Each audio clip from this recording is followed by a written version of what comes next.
The human outpost known as Kepri Station floated quietly at the edge of Alliance space. It was not beautiful or famous. It was a place where forgotten species met, where treaties were tested, and where humans were still considered new, uncertain guests. Ethan Rook worked there as a system support officer. His job was simple and invisible. He checked environmental stabilizers, repaired translation nodes, and made sure life support systems did not fail. No one ever invited him to meetings. No one asked his opinion. That was fine with him. He preferred silence to attention. Humans were still learning their place in the galaxy. They were not the strongest species. They were not the smartest. Most aliens believed humans survived only because they were adaptable and lucky. Ethan had heard worse things said about his kind in rooms where translators were accidentally turned off. On this cycle, the station was louder than usual. Delegates from many species gathered in the central chamber. The reason was important.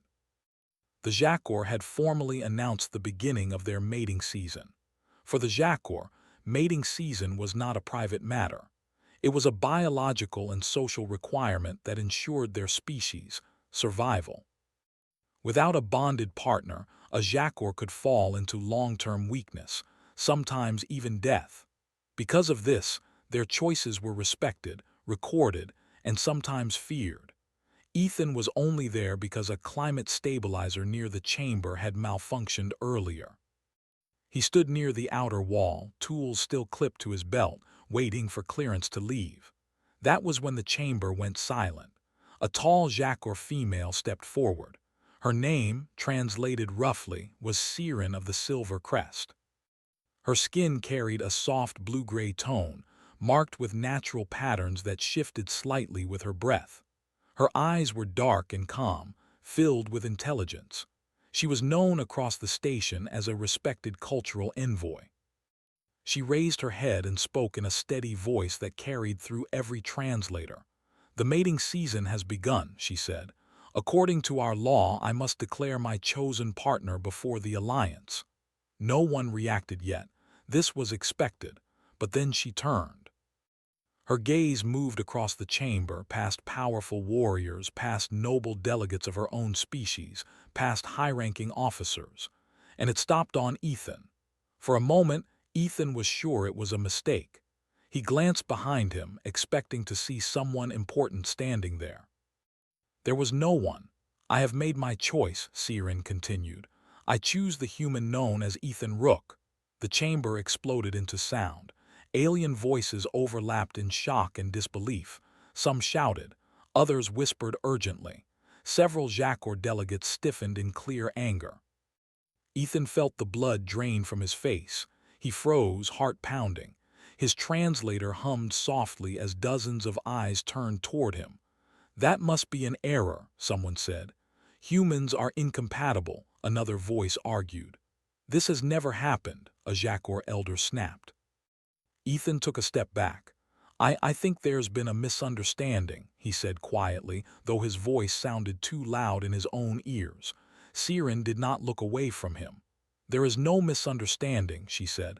"I have observed, I have tested, I have chosen." The Alliance moderator tried to regain control. "Envoy Siren, this choice will have consequences. A human has never." "Then history will begin today," she replied calmly. Security drones hovered closer, unsure whether to protect Ethan or restrain him.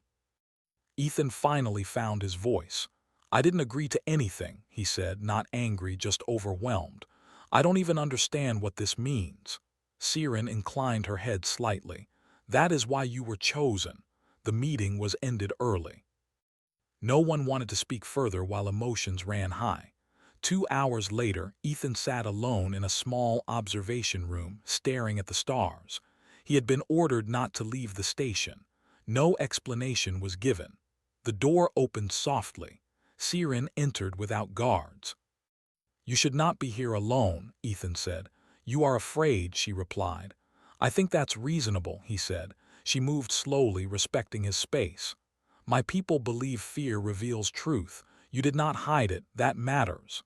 Ethan laughed once, bitter and short. Everyone out there thinks I'm some kind of mistake. They think you are weak, she said honestly. That is why they are wrong. He looked at her then. Why me? She studied him for a long moment before answering. You repaired my chamber's climate unit 3 cycles ago, she said. You noticed my discomfort before I spoke.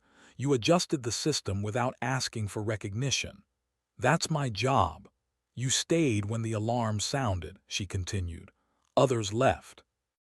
You calmed a panicking junior delegate using only words. No authority, no threat. Ethan frowned. Those are normal things.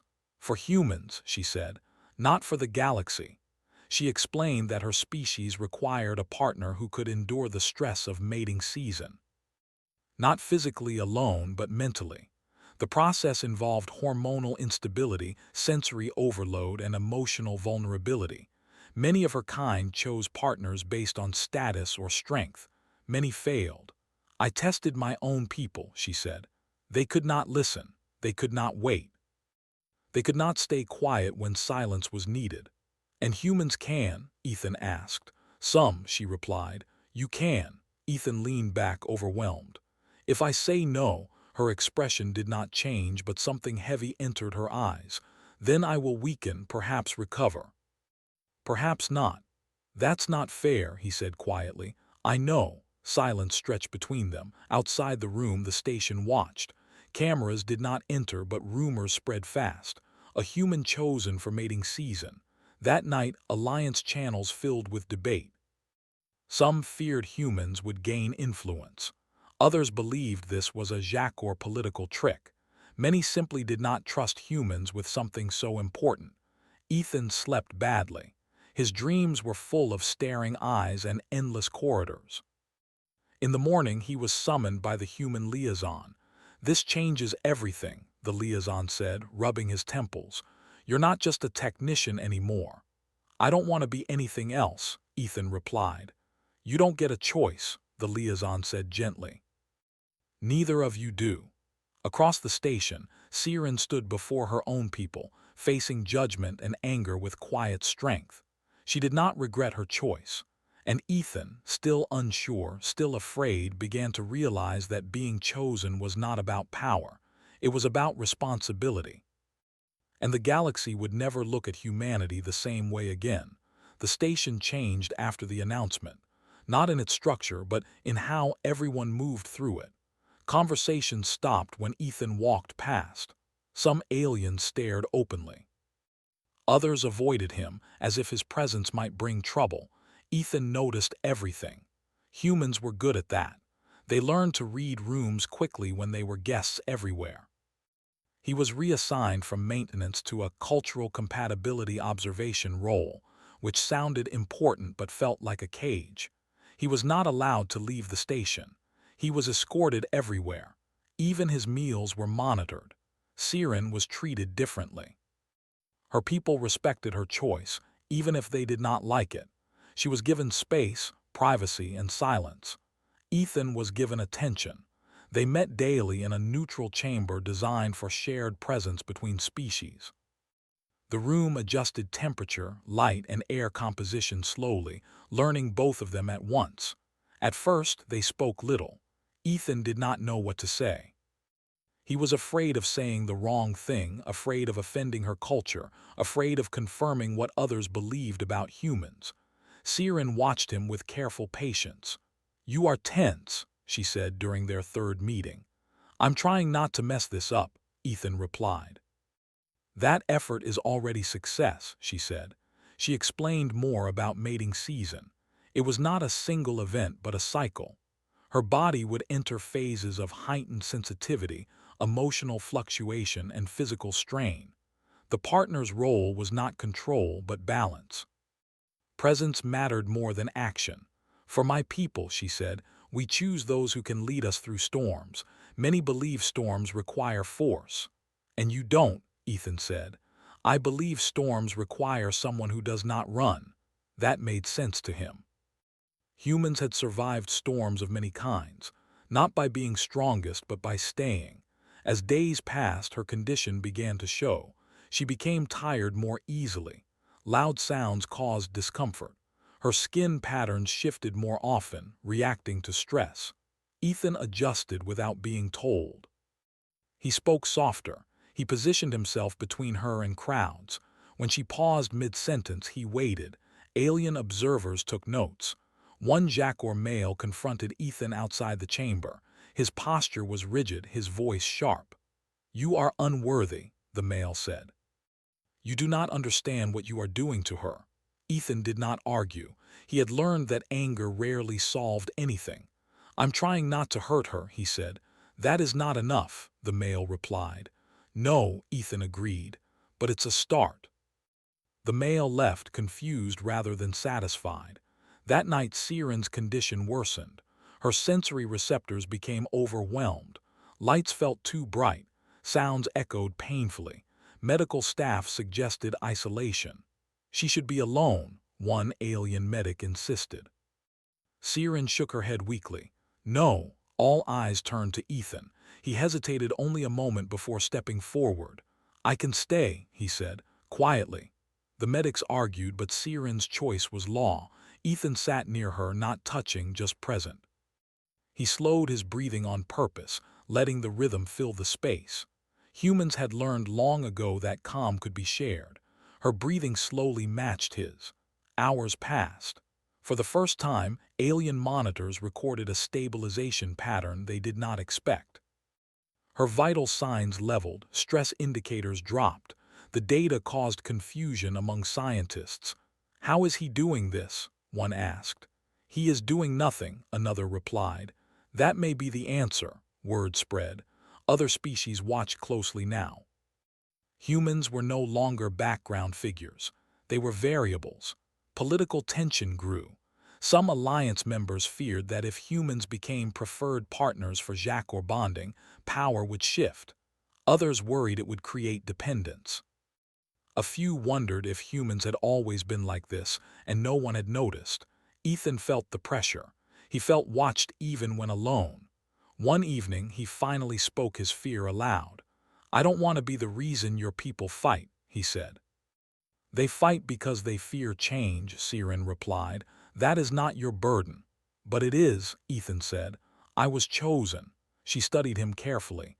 "You think choice is about privilege. For my people, choice is obligation." That surprised him. "You did not gain power," she continued. "You accepted weight."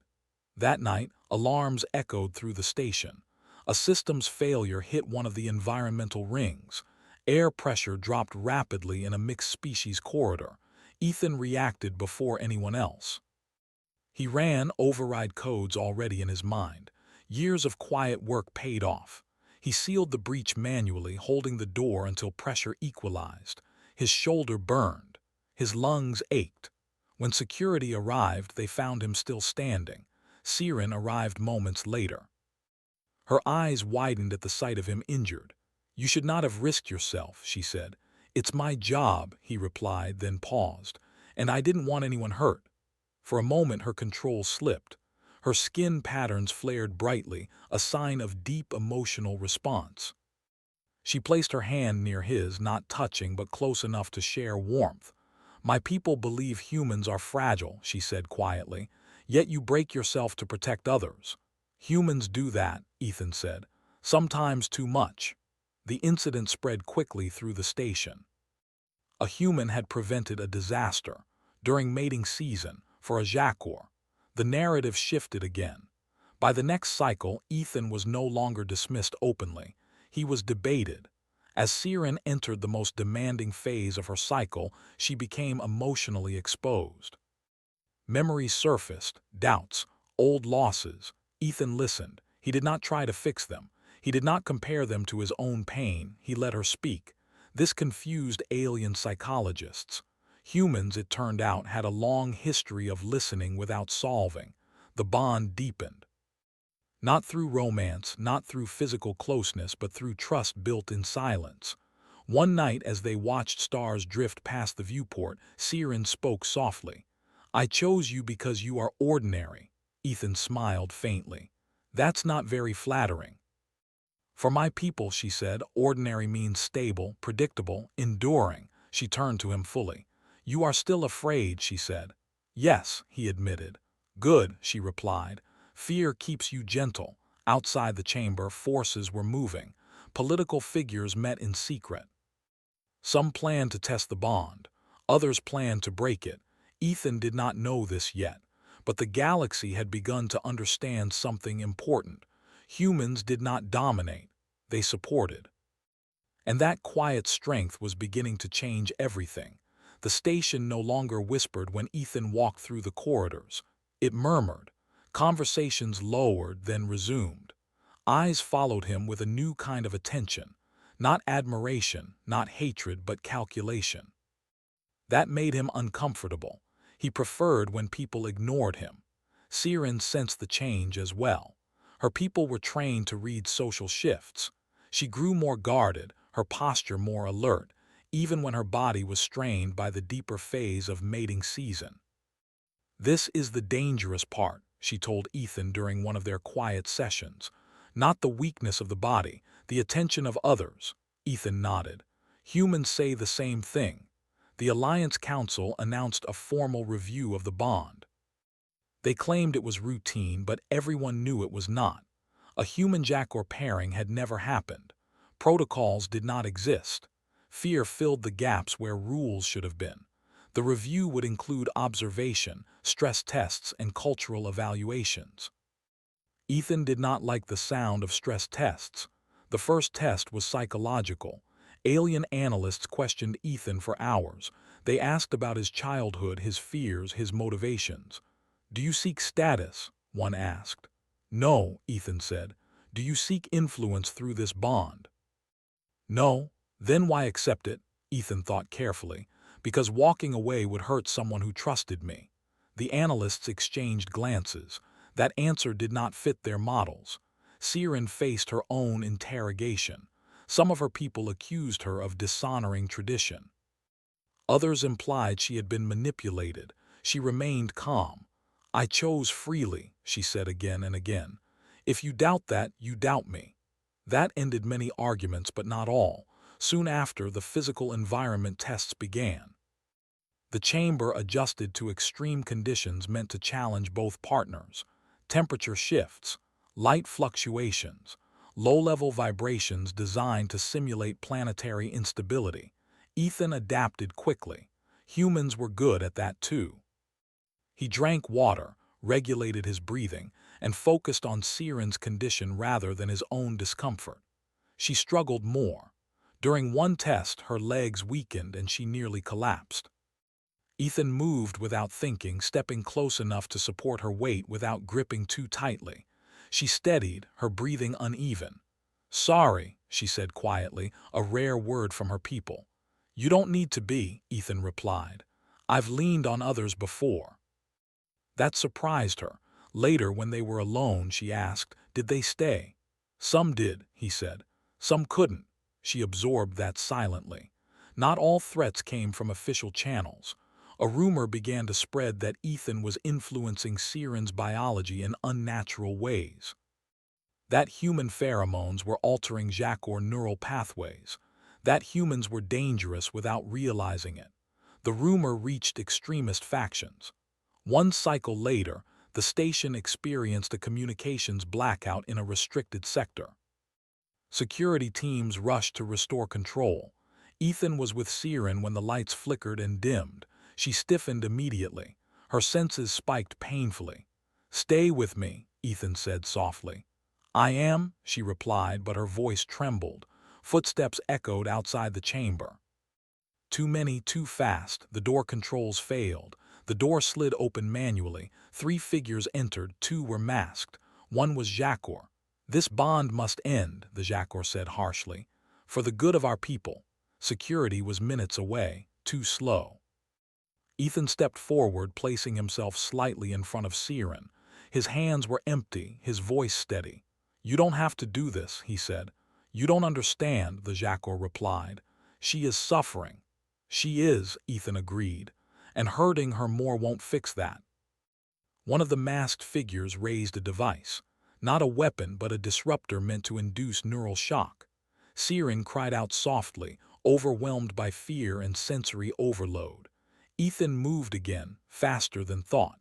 He struck the device aside, not hard, just enough. Pain shot up his arm. The masked figure recoiled in surprise. Ethan did not fight. He did not attack. He stood his ground. "You want to stop the bond," he said. "Then you'll have to go through me." It was a foolish thing to say, he knew that. But humans had a long history of foolish courage. Security arrived seconds later. The intruders were restrained. The chamber was sealed. Silence returned, broken only by Siren's unsteady breathing. Ethan turned to her. "I'm here." Her patterns glowed faintly, not bright but deep, an emotional signal rarely seen outside private bonds. "You stayed," she said. "Yes." After that incident, everything changed. The council could no longer pretend the bond was harmless, nor could they claim it was manipulation. Ethan had risked himself without hesitation, without expectation. Humans, it seemed, bonded through action as much as words. The review intensified. This time the tests were relational. Could they coordinate under pressure? Could they resolve conflict? Could they recover after emotional shock? They were placed in simulations together. Scenarios of loss, of danger, of impossible choices. Ethan struggled. Some simulations reminded him of Earth, of disasters, of people he could not save. Siren noticed his withdrawal. "You are carrying old weight," she said gently. "So are you," he replied. They adjusted. They learned each other's signals. When Ethan went quiet, Siren grounded him with calm presence.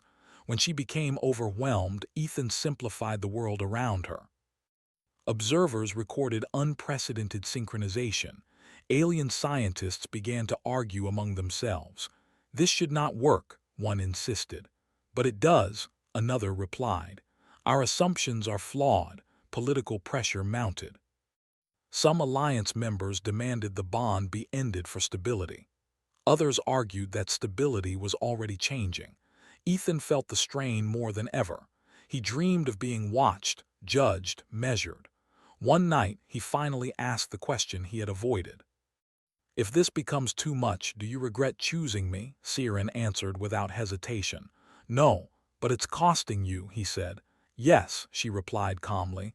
"All meaningful choices do." She looked at him closely. "Do you regret staying?" Ethan thought of the quiet maintenance corridors, of being invisible, of never being needed. "No," he said, "I don't." The next phase of mating season arrived suddenly and violently. Siren's strength dropped sharply. Her balance faltered. Her emotions surged unpredictably. Medical teams were on standby, but she refused sedation. "I need awareness," she said, "not numbness." Ethan stayed with her through long cycles of discomfort. He spoke when needed. He stayed silent when words would only add noise. At one point she gripped his sleeve, not tightly, just enough to anchor herself. "Do not leave," she whispered. "I won't," he replied. Outside, the council reached a breaking point. A final decision was scheduled. The bond would either be formally recognized or forcibly dissolved. The galaxy waited. Inside the chamber, Ethan felt something shift. This was no longer about him, or her. It was about what humans were proving without meaning to. That strength did not always roar. Sometimes it stayed. And whatever decision came next, nothing would erase that truth. The final phase approached slowly, then all at once. That was how the Jacquard described it. A long climb, followed by a sudden drop into uncertainty. For Siren, it meant her body and mind were no longer working in smooth balance. Her strength faded without warning. Her emotions rose sharply, then fell into silence. For Ethan, it meant staying awake longer than he thought possible. Medical teams rotated in and out, checking vitals, adjusting the chamber, arguing quietly outside. The council's final decision was scheduled soon, but inside the room time felt different, slower, heavier. Siren sat on the floor, leaning against the wall. The light was dim, tuned to her comfort. Ethan sat nearby, back against the opposite wall, close enough to be present but not overwhelming. Her breathing was uneven. "This is the hardest part," she said quietly. My people often lose partners here. Ethan looked at her. Lose how? Some leave, she replied. Some cannot endure watching weakness. Some try to fix what cannot be fixed. And some, he asked. Some are taken away by council order, she said calmly, for efficiency. That made Ethan's jaw tighten. They won't do that, he said. She did not answer immediately. Instead, she closed her eyes, focusing on staying present. Outside the chamber, discussions grew sharper. Political representatives argued about precedent, risk, and power balance. Data from the bond showed success, but fear spoke louder than evidence. A senior council member summarized it coldly. If humans can stabilize Jackor mating season, alliances will change. Dependency will follow. We cannot allow that. Another responded, or cooperation will follow. Fear won that round. An order was prepared. If the bond showed instability during the final phase, it would be dissolved immediately. No one told Ethan. He felt it anyway. Humans had learned to sense when something was wrong, even without words. That night, Siren's condition worsened rapidly. Her coordination failed. Her skin patterns flickered erratically, signaling intense internal conflict. She gasped, gripping the floor. Ethan was at her side instantly. I'm here, he said softly. Her eyes struggled to focus. Everything is too loud, she whispered, even silence. Ethan slowed his movements deliberately. He lowered his voice further. Listen to my breathing, he said, just that. He took deep, steady breaths, exaggerating the rhythm. Slow in, slow out. At first, it did nothing. Then, gradually, her breathing began to follow his again. Medical monitors showed small improvements, not dramatic, but real. A Jackor medic watching from the doorway frowned. This should not work. It doesn't work, another replied quietly. It aligns. Hours passed. Ethan's muscles ached. His eyes burned, but he stayed alert. Every small change in her posture, every shift in her tone, he noticed. At one point, she leaned slightly toward him, her shoulder brushing his arm. Permission? She asked faintly. Yes, he replied without hesitation. She rested her head lightly against his shoulder, not for comfort alone, but for grounding. Her people rarely allowed such contact during this phase. The monitors stabilized further. Data streamed to the council chamber. Arguments reignited. This is emotional dependence, one counselor said. This is partnership, another argued. There is a difference. The door to the chamber opened without warning. Two security officers entered, followed by a council representative. Ethan stood immediately. What's going on? He asked. The representative did not meet his eyes. The council has concerns. We are here to evaluate in person. Siren lifted her head slowly, effort visible in every movement. You will not take him, she said, voice weak but firm. That depends, the representative replied, on whether this bond remains viable. Ethan stepped slightly forward. If there's a problem, it's with me. Not her.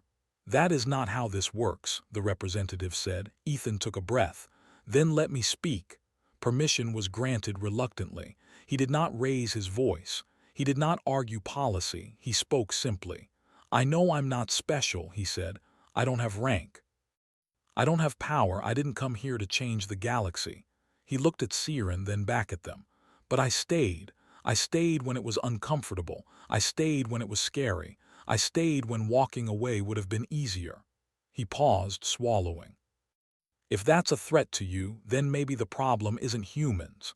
Silence filled the chamber. The council representative said nothing. The officers shifted uneasily. Siren reached out, placing her hand over Ethan's forearm. Her grip was weak but deliberate. He speaks truth, she said. This is what my people require, not strength, not dominance, endurance. The representative left without another word. No decision was announced. The waiting became unbearable. Ethan began to doubt himself. Doubt crept in during exhaustion. What if they were right? What if he was causing harm without realizing it? That fear showed in his posture and the tightness of his shoulders. Siren noticed. You are fading, she said softly. I'm okay, he replied automatically. She shook her head slightly. You are carrying me and the galaxy at once. You do not have to, he exhaled slowly. I don't know how to put it down. She closed her eyes briefly, then opened them with effort. Then let me carry you for a moment. She focused despite the strain. Her presence sharpened, becoming calm, steady. Ethan felt it immediately. His racing thoughts slowed. His breathing deepened. For the first time, the bond flowed both ways clearly. Observers watching the data froze. Synchronization levels spiked in both directions. It's mutual, a scientist whispered. Not one-sided. That realization spread quickly. The final hours arrived. Siren's body entered the peak of the cycle. Weakness threatened collapse. Emotional signals surged dangerously close to overload. Ethan stayed close, grounded, alert. At one point she whispered, "If I fail." "You won't," he said gently. "But if I do," she continued, "know that choosing you was never a mistake." His throat tightened. "Don't say that like goodbye." She managed a faint expression of amusement. "Humans fear endings more than most." "Because we've seen too many," he replied. The chamber lights dimmed further as her body finally began to stabilize on its own. Slowly, painfully, but undeniably, vitals leveled. Stress markers dropped, neural patterns aligned. The medical staff stared at the displays in disbelief. "It's holding," someone said. Minutes stretched into an hour, then another. Finally, a soft chime echoed through the chamber. A Jacor system signal, ancient and rarely heard outside homeworlds. Mating season, final phase complete. Siren sagged with relief, exhaustion washing over her. Ethan caught her gently before she could slump. "It's over," he whispered. She nodded weakly, eyes closing briefly. Outside the chamber, the council received confirmation. The bond had succeeded, against precedent, against fear, against every assumption about humans. Ethan did not feel victorious. He felt tired and relieved and quietly changed. As Siren rested, he sat beside her, still, steady, present. The galaxy would argue about what this meant. Humans, however, already understood. Sometimes survival was not about winning. Sometimes it was about staying until the storm passed. And this time the storm had listened. The announcement came quietly, almost without ceremony. The chamber was still filled with delegates, many of them tense, many waiting for an excuse to speak. But this time the data spoke for itself. Siren's final phase had passed successfully. Her condition was stable. Vital signs and emotional markers were steady. The bond was complete. Ethan watched the room, heart still racing. For weeks, he had moved through fear, expectation, and exhaustion. But the moment he had dreaded had arrived, not with celebration, but with quiet recognition. Siren leaned slightly on him, fragile yet composed, as if her very presence demanded care and attention. A senior council representative stepped forward. His face was stern, but his eyes betrayed curiosity and a hint of respect. "The bond has stabilized," he said. "It appears humans are capable of more than we assumed." Murmurs echoed throughout the chamber. Some aliens refused to acknowledge it. Some whispered to neighbors, trying to make sense of what they had just witnessed. But the numbers did not lie, and no argument could change the facts. Ethan the human had endured alongside Siren through every phase, stabilizing her when others failed. He had not dominated or manipulated.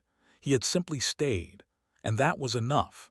Siren straightened slightly, turning her gaze on the council. "This bond is not a threat. It is a partnership, one built on choice, endurance, and respect. Humans have a quality we have underestimated. They can endure storms without control, without violence, and without ego." The room fell silent. Alien delegates exchanged glances. Some nodded reluctantly. Some frowned, struggling against pride. Others were quietly impressed. The galaxy had been wrong to dismiss humans. Ethan felt his pulse slow. He realized that he had survived not just the cycle, but judgment, expectation, and doubt. And somehow in the process he had become part of something greater than himself. Siren turned to him, her expression softening. "Do you understand now why I chose you?" He nodded, though words felt inadequate. "I think so," he said quietly. "It's not about strength. It's about staying, right?" She smiled faintly. "Exactly. And you did more than stay. You carried me when I could not carry myself, without needing recognition or reward."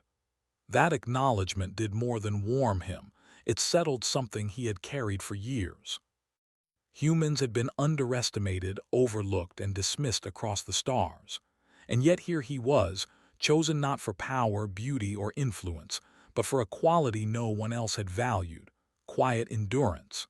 Outside the chamber, the council began discussions, but the tone had shifted.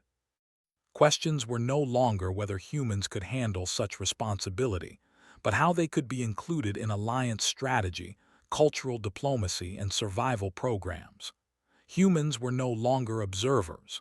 They were participants, respected, and, in some cases, envied. Siren led Ethan through the station afterward, not as a teacher or superior, but as a partner. Their steps synchronized naturally. He held doors, watched her balance, and spoke little, letting his presence do what words could not. She did not need him to act like a hero. She only needed him to be steady, and he was. As they walked, a young Jacquor female approached. She bowed, eyes wide with admiration. I did not believe it possible," she admitted. "But you remained. I will remember that." Ethan nodded, feeling both awkward and proud. Humans were rarely recognized for endurance. Even on Earth, acts of quiet courage went unnoticed. Here, across the stars, it had consequences. Later, in a private observation chamber, Siren faced him again. Her expression was tired but unguarded. "You did not leave," she said. "Even when it would have been easier, safer, or simpler." "I didn't know what else to do," Ethan replied. "I thought maybe if I left I'd fail you." "You would have failed yourself first," she said softly. "And that is a failure I will not accept." He smiled faintly, exhausted, but felt the weight of something heavier: responsibility, trust, and an unspoken promise. "So, what happens now?" "Now," she said, "we show the galaxy that humans can be partners in ways no one imagined. Not because they dominate, not because they manipulate, but because they endure."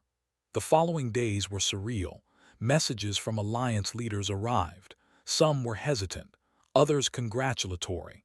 A few were outright hostile, but the pattern was clear: humans had gained recognition. They were no longer dismissed as weak, fragile, or irrelevant. Siren's people observed her closely. They were cautious, some still resistant, but even skeptics had to admit that Ethan's presence had made her stronger in unexpected ways. Not by force, but by support. Not by domination, but by consistency. Ethan spent more time with her, learning about Jacquor culture, traditions, and history. Every story he absorbed, every ritual he participated in, reinforced what he already knew. Endurance was more valuable than aggression. Presence mattered more than prestige. Cooperation outweighed competition. One evening, as they watched the stars from a quiet observation deck, Siren spoke again. "Do you realize what this bond means?" "I think so," he said. "Humans have been underestimated for centuries. Now maybe not so much." She smiled faintly, leaning closer. "It means that choice matters more than tradition, that trust matters more than status, that being human can be enough to shift the balance of the galaxy." Ethan looked at her, thinking of the trials they had endured. The judgment, the danger, the uncertainty. He realized that being chosen had changed him, but not because he was extraordinary. He was human, and sometimes that was enough. Across the station, alien delegates watched quietly. They recorded data, whispered reports, and updated alliances. But even as politics and strategy shifted, one truth remained. The bond between Ethan and Siren had survived. It had endured, and it had proven that humans were more than the galaxy had believed. For Ethan, the realization was humbling. He had walked into the station as an invisible technician, a background figure in a galaxy that barely noticed humans. He was leaving, well, not leaving but moving forward, as someone recognized, not for strength or fear, but for quiet courage, endurance, and the ability to stay when others would run.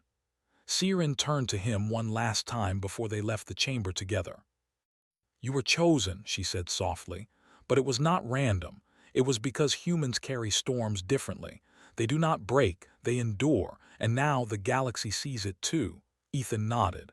"Then I guess being human is enough." She smiled, a real, unguarded smile. More than enough. And together they stepped into a galaxy that had underestimated humanity for too long. But that underestimation had ended. Humans were no longer background observers. They were partners.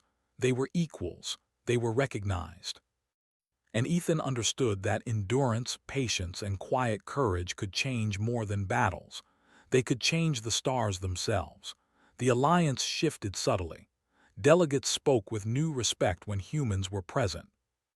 Jacor leaders began inviting humans to advisory councils. Diplomats consulted human perspectives, realizing that endurance often revealed truths that force or arrogance could not. Ethan did not seek fame. He did not want it. He simply continued his work quietly alongside Siren. But now every step carried weight and recognition. Every action mattered. Every presence was noted. He had survived the storm. And in doing so, he had shown the galaxy that humans were capable of endurance, loyalty, and partnership in ways no one had believed possible. And in the quiet of the observation deck, as stars drifted past the station windows, he felt a calm certainty. Being chosen had not made him extraordinary. Being human had already done that. The galaxy had finally noticed, and humanity at last was seen.